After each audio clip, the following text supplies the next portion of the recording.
Mi jefe me ofreció el peor proyecto del año diciendo que era una oportunidad, pero usé sus correos para mostrar que planeaba culparme de su fracaso en la junta. Siempre me he considerado alguien directo en mi trabajo, y aunque no soy el más popular en la oficina, me aseguro de que las cosas se hagan bien.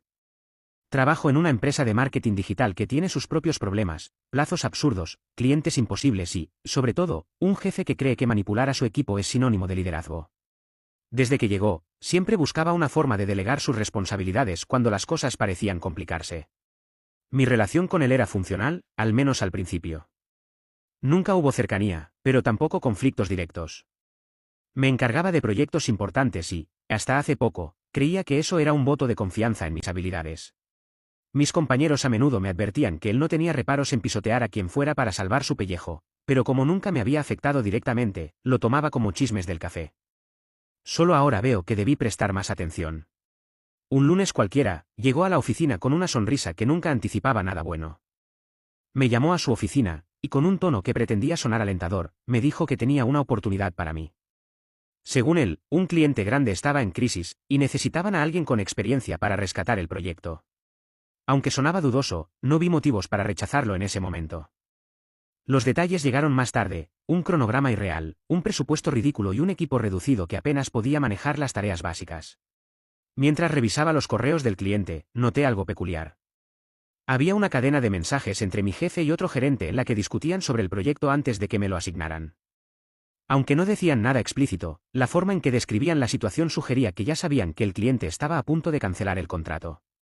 Mi nombre apareció varias veces en los correos, acompañado de frases como "alguien debe asumir la responsabilidad y podemos manejar la situación si se enfoca en sus errores". No quise sacar conclusiones precipitadas, pero las red flags estaban ahí.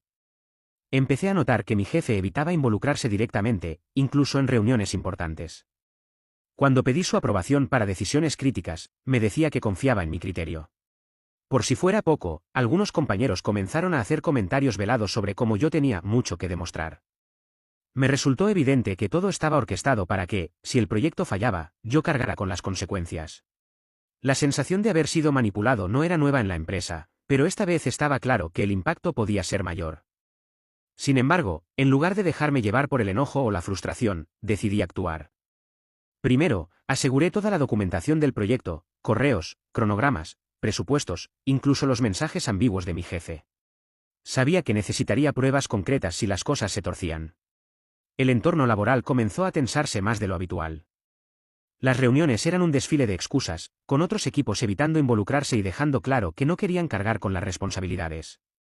Mi jefe, por otro lado, parecía cada vez más ausente, delegando incluso las comunicaciones más importantes a otros.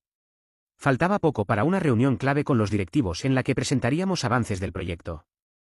Mi jefe insistió en que yo liderara la presentación, algo que normalmente no me molestaría, pero ahora sabía que era parte de su plan. Él planeaba quedarse en segundo plano, esperando a ver si yo lograba contener el desastre o, más probablemente, absorbía toda la culpa frente a los directivos. Actualización 1. Han pasado algunos días desde que escribí sobre la situación con el proyecto y mi jefe. Gracias a quienes comentaron en mi publicación anterior, varios mencionaron que era importante mantener todo documentado, y créanme, he seguido ese consejo al pie de la letra. La reunión clave con los directivos estaba cada vez más cerca, y mi jefe continuaba manteniéndose al margen, como si el proyecto no fuera una prioridad para él.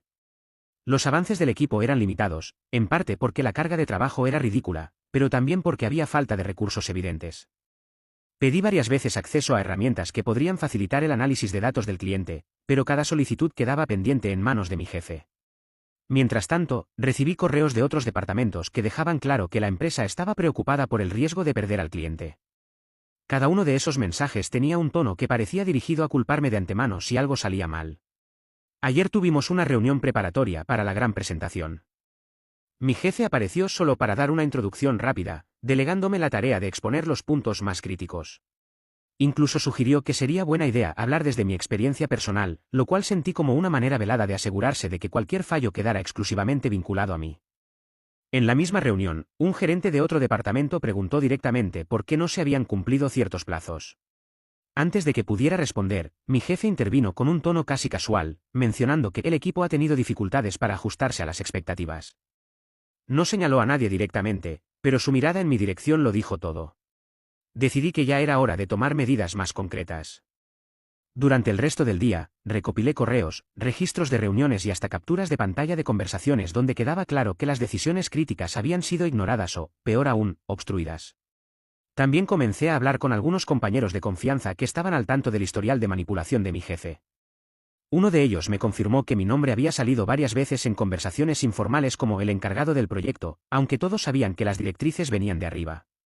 Al final del día, recibí un mensaje directo del cliente, algo que normalmente no debería haber ocurrido, ya que todas las comunicaciones oficiales pasan por mi jefe. El cliente expresó preocupación por la falta de comunicación y pidió explicaciones sobre por qué no se habían cumplido ciertas promesas.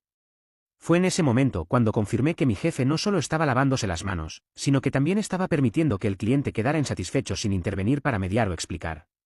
Hoy por la mañana, algo curioso sucedió. Uno de los directores de la empresa se acercó a mí de manera informal y me preguntó cómo veía el estado del proyecto.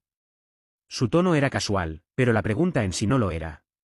Respondí de la manera más diplomática posible, mencionando los desafíos y las limitaciones sin culpar directamente a nadie, aunque no pude evitar notar que tomaba notas mientras hablábamos. El ambiente en la oficina se siente cada vez más denso. La reunión con los directivos es mañana, y mi jefe ya me envió un mensaje recordándome que debo dar lo mejor de mí en la presentación. Mientras tanto, tengo un plan en marcha. Estoy preparando un conjunto de documentos que planeo presentar si me veo acorralado. Si quieren que cargue con toda la culpa, al menos tendrán que enfrentarse a los hechos. Actualización 2. Ha pasado un día desde la última publicación, y la reunión con los directivos finalmente ocurrió esta mañana. Puedo decir que fue tan caótica como lo anticipé, aunque no en el sentido que esperaban algunos. Desde el momento en que entré a la sala, noté que mi jefe estaba más nervioso de lo habitual. Su postura, normalmente confiada y relajada, mostraba tensión en los gestos. Fue evidente cuando uno de los directores empezó a cuestionar los retrasos en el proyecto directamente frente a todos.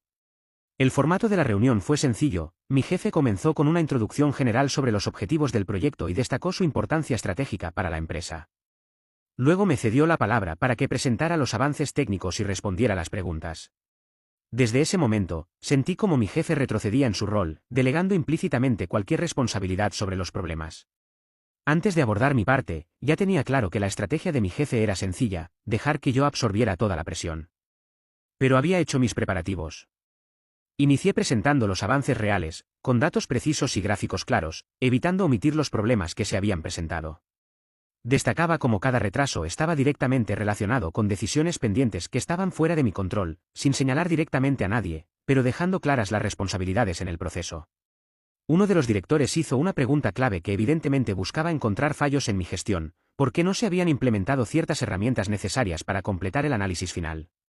Antes de que mi jefe pudiera responder, mencioné que dichas herramientas habían sido solicitadas formalmente varias veces, y mostré capturas de pantalla de los correos enviados y las respuestas de en revisión que había recibido de su oficina. Todo esto estaba proyectado en la pantalla para que nadie pudiera ignorarlo. El ambiente en la sala cambió de inmediato. Mi jefe trató de intervenir con comentarios sobre las dificultades del equipo para ajustarse a las demandas, pero los directores no parecían convencidos. Uno de ellos preguntó directamente por qué el cliente había tenido que contactarme personalmente, algo que normalmente sería una responsabilidad de mi jefe. En ese momento, decidí revelar el mensaje del cliente, incluyendo la falta de comunicación que mencionaba. Eso generó un silencio incómodo en la sala.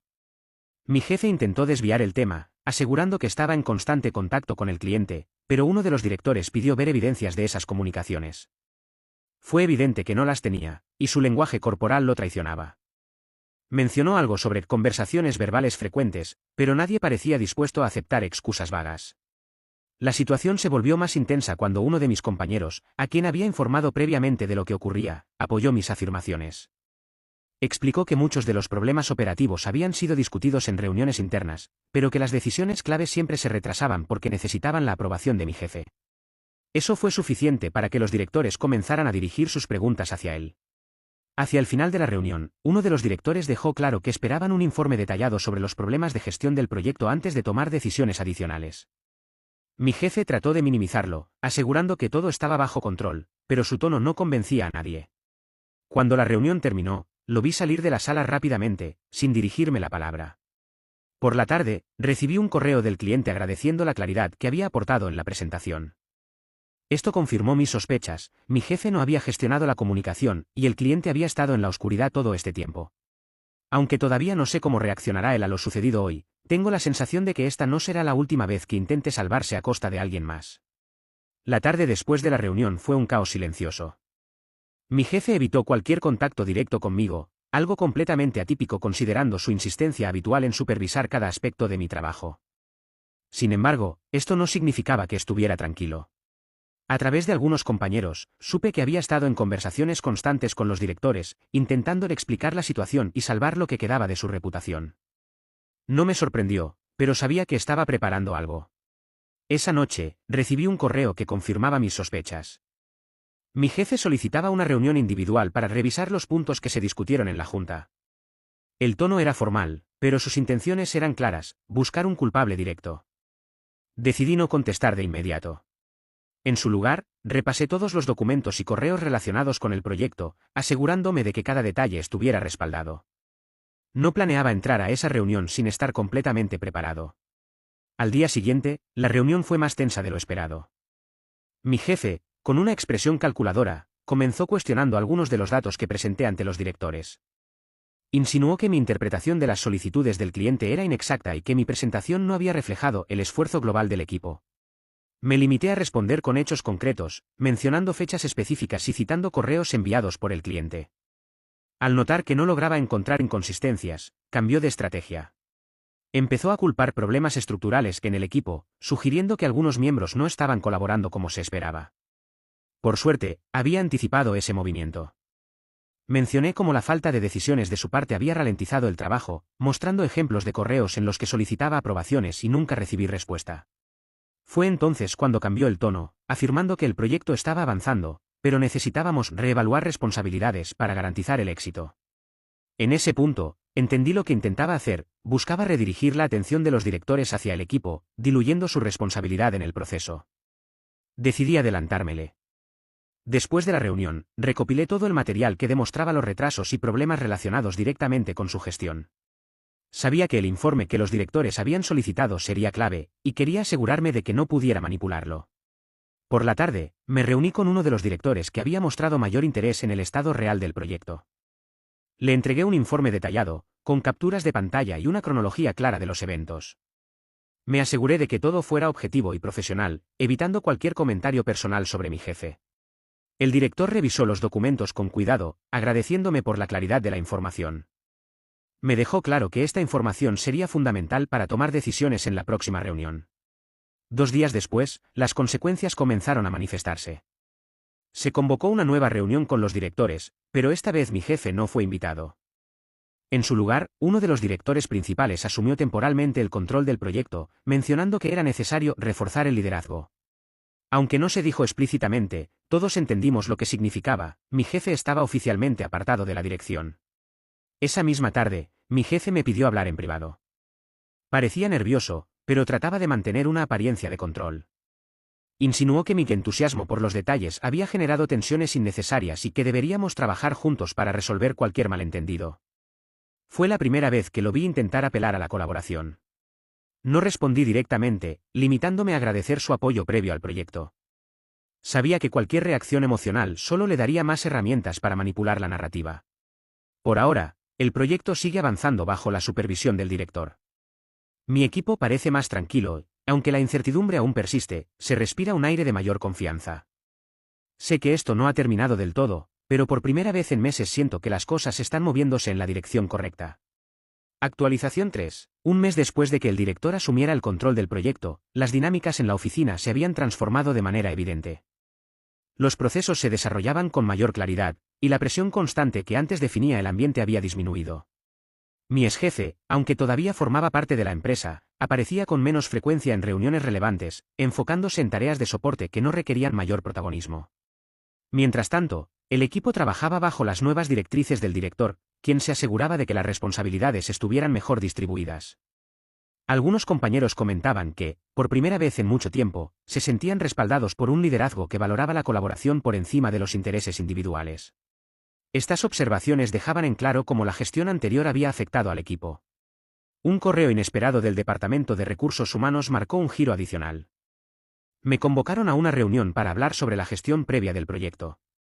Durante la conversación, me pidieron detalles precisos sobre decisiones documentadas y correos que respaldaban los reportes enviados semanas antes. Sin emitir opiniones personales, respondí con hechos, permitiendo que la información hablara por sí sola. No mucho después, comenzaron a circular rumores de que mi exjefe había recibido una advertencia formal. Aunque aún tenía un puesto en la empresa, sus responsabilidades fueron reducidas drásticamente.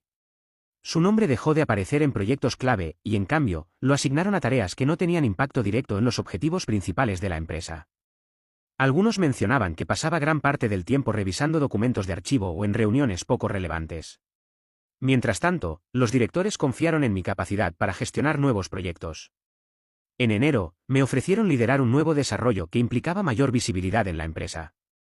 La asignación incluyó acceso directo a recursos y apoyo del equipo, lo que dejó en claro que estaban interesados en fomentar un ambiente más eficiente. Sin embargo, la transición no fue completamente fluida. Algunos compañeros que solían respaldar a mi exjefe comenzaron a distanciarse.